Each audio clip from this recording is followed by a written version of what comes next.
주님 오시리 구름 타고 오시리 천국여행 1편 10번째 데려가심 2007년 2월 9일 낮 십자가의 공로.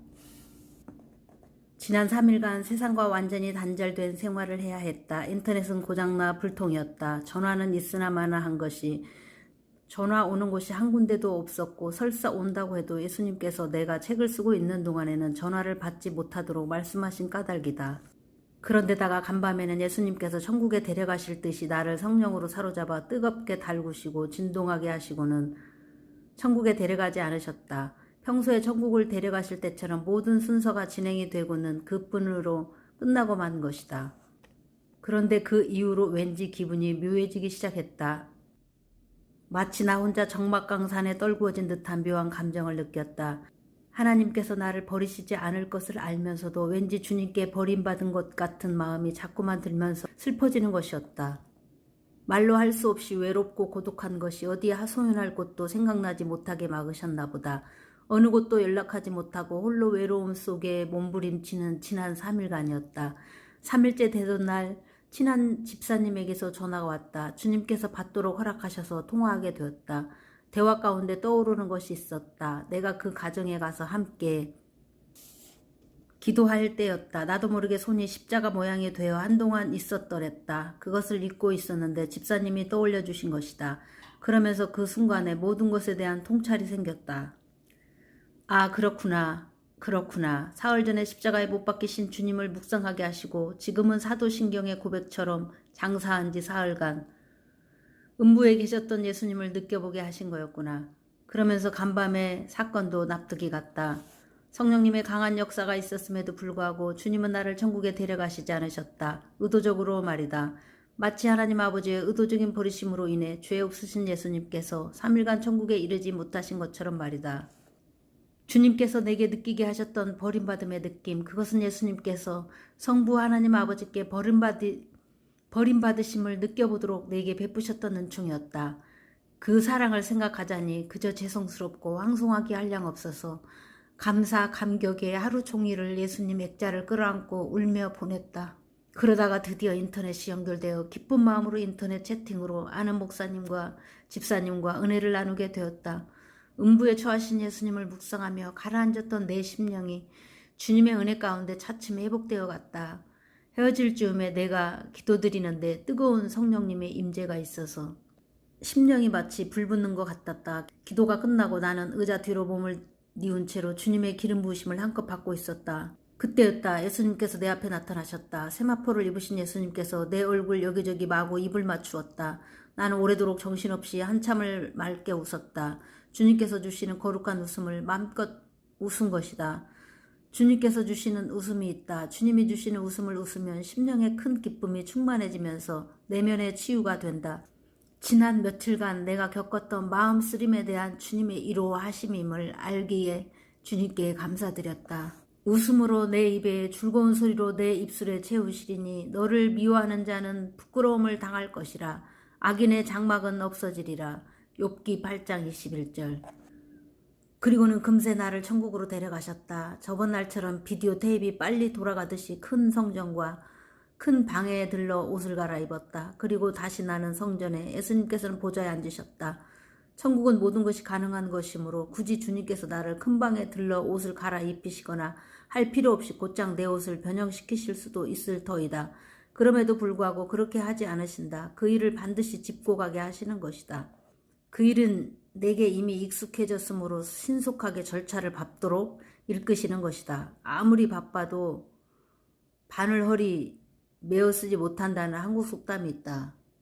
모든 일에는 순서와 질서가 있는 법이다. 주님께서 나를 비롯한 그분 자녀들을 다루시는 것을 보면 알 수 있다. 서두르는 것은 사람일 뿐 주님은 결코 서두르시는 법이 없으시다.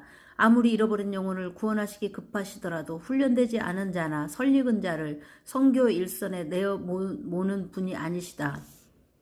어떤 부분에 대한 훈련도 마찬가지이다. 처음에 훈련을 받을 때까지는 시간이 더디가는 것처럼 보이나 이후 그 훈련을 제대로 파악하여 다 습득하고 나면 곧 지나가게 되는 것이다.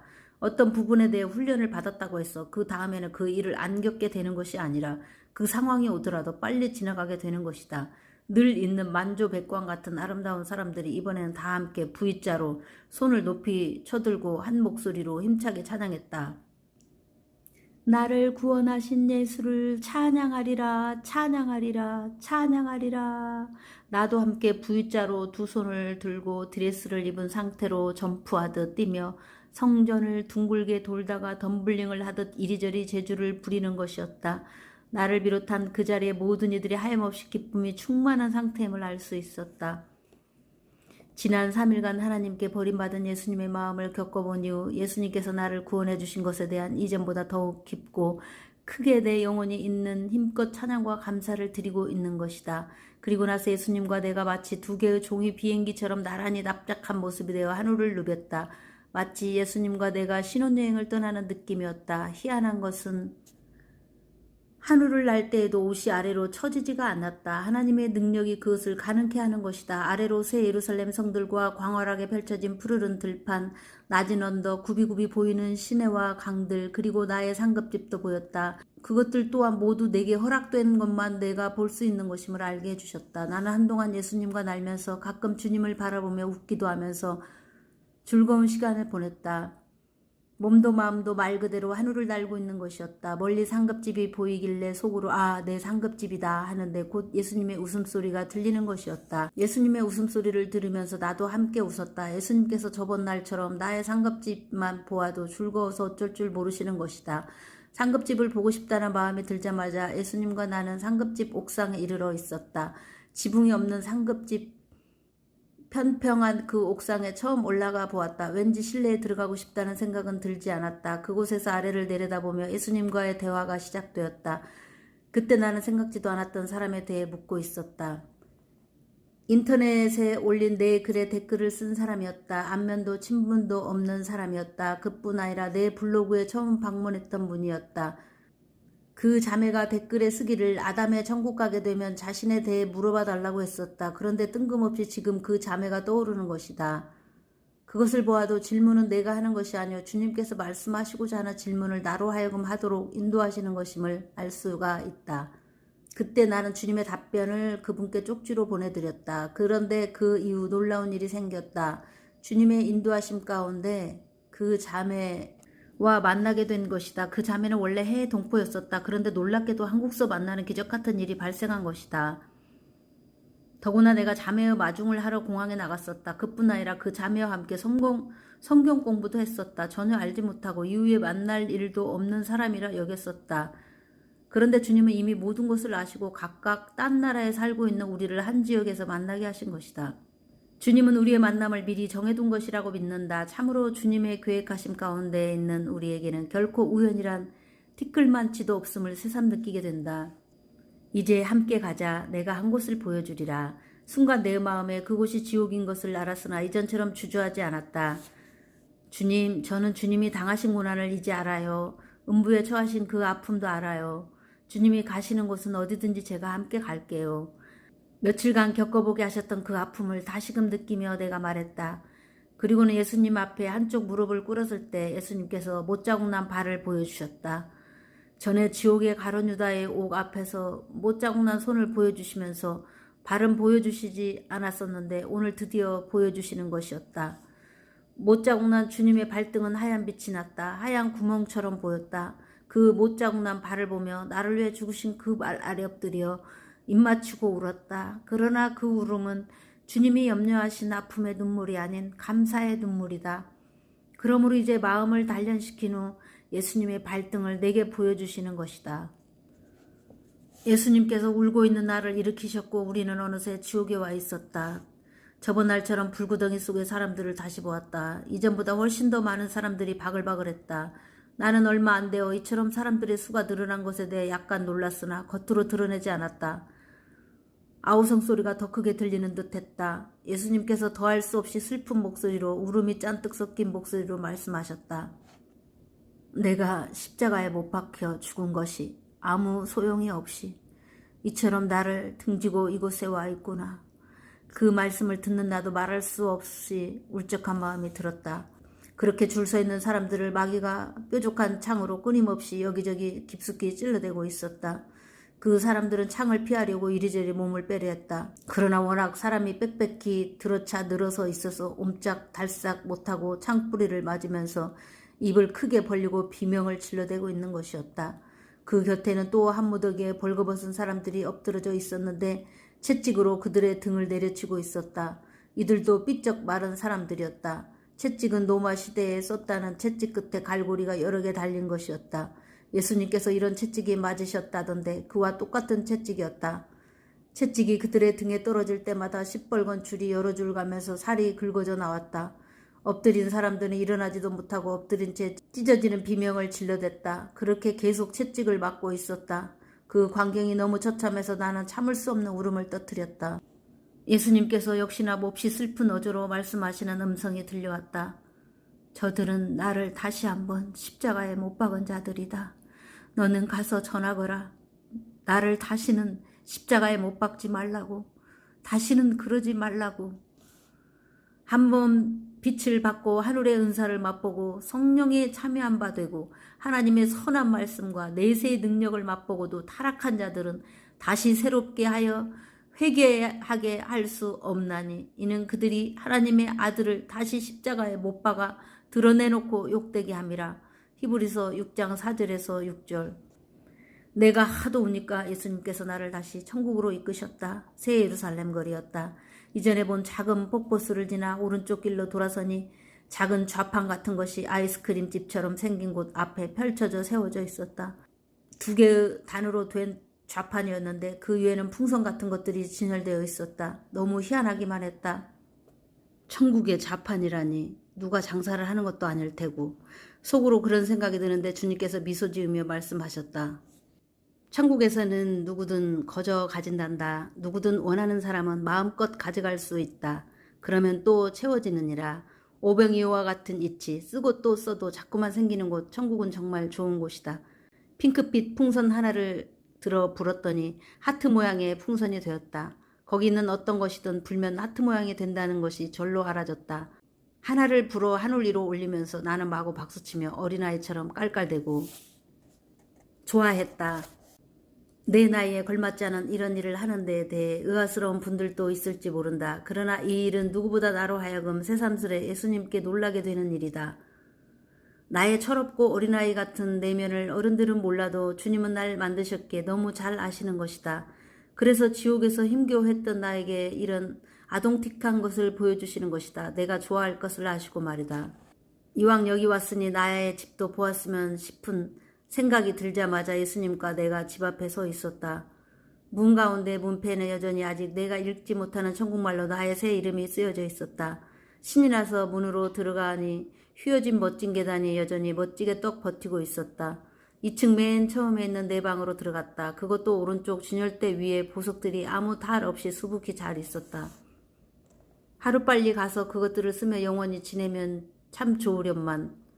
예수님께서 보석 진열대 중간에서 왕관 하나를 꺼내셨다. 그것을 내 머리에 씌워주셨다. 그 순간 숨을 크게 들이쉬며 가슴 벅차 올랐다. 감격스러움에 말을 다 못할 지경이었다. 그렇게 왕관을 씌워주신 것도 감사, 감동, 감격, 무아지경인데 나를 영화처럼 두 손으로 번쩍 안아서는 왼쪽에 있는 휘황찬란한 침대에 사뿐히 누이시는 것이었다. 좋아서 입을 헤헤 벌리고 마냥 웃고 있는 내게 예수님께서 미소 지으신 채 다가오시어 내 곁에 걸터 앉으셨다.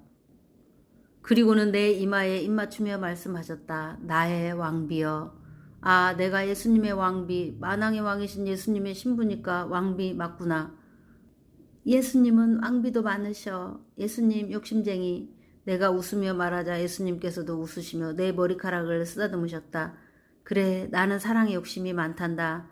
너는 가서 전하거라. 나는 나의 왕비가 더욱 많아져서 천국이 가득 차기를 원한다고. 그 말씀 중에 예수님의 쓸쓸함이랄지 뭔지 모를 마음이 내 마음에 전달되어져 왔다. 자기 백성이 한 명이라도 더 천국에 이르기를 원하시는 주님의 마음. 불러도 오지 않는 주님의 사랑에 대한 무응답으로 인한 안타까우심. 잃어버린 영혼들을 향하신 주님의 간절함과 애절함. 예수님께서 아래를 내려다보셨다. 나도 따라 내려다보았다. 이전에 본 것처럼 세상이 보였다. 천국은 어디서든 아래를 내려다보면 세상인가 보다. 주님께서 허락하시면 주님의 능력으로 어디서든 가능한 것이다. 아래 세상에는 내가 의자에 앉아 있는 모습이 보였다. 자, 이제 내려가자꾸나. 그리고는 나를 데리고 함께 지상으로 내려오셨다. 예수님께서 의자에 앉은 내 이마에 입 맞추고 가시려는데 나도 모르게 예수님을 다시 붙들었다. 예수님, 책 만드는 거 어떻게 해요? 좀 가르쳐 주세요. 너의 감동대로 하거라. 내가 너와 함께 있은즉 내가 능히 할 수 있으리라. 편집과 디자인, 제목까지 내가 능히 할 수 있으리라. 네. 내가 너와 함께 있은즉 내가 능히 할 수 있으리라. 이 말씀에 대해 얼마나 오랜 시간 오해로 인한 시행착오를 범해왔던 나인지. 예수님을 영접했다고는 하나 나는 예수님을 리모컨 조종하듯 해온 사람임을 고백지 않을 수 없다. 내가 계획하고 내가 추진하고 내가 결정하는 모든 일, 그리고 하나님께 그 일을 이루어달라고 열심히 기도드린다. 그렇게 기도드리는 기도의 응답은 때로 내 바람대로 이루어질 때도 있고 때론 전혀 반대의 양상으로 나타나서 난감해한 적도 있었다. 그간의 숱한 실패를 거듭해오면서 이제 아픈 경험을 통해 깨닫는 것은 나와 함께 계신 주님께 매사를 부르며 차근차근 일을 진행해 나아가는 것이다. 그것이 바로 모든 일을 능히 할 수 있는 것임을 알게 되었다. 그리고 그 일이 꼭 세상에서 말하는 성공이나 형통함만을 의미하는 것은 아니라는 것을 알았다.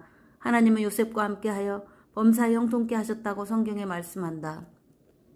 간수장은 그의 손에 맡긴 것을 무엇이든지 살펴보지 아니하였으니 이는 여호와께서 요셉과 함께 하심이라. 여호와께서 그를 범사에 형통하게 하셨더라. 창세기 39장 23절. 세상에서 말하는 형통으로 치자면 그는 감옥에 있어서는 안 될 것이다. 그러나 주님은 그를 그곳에 주님께서 정하신 기간 동안 두셨었다.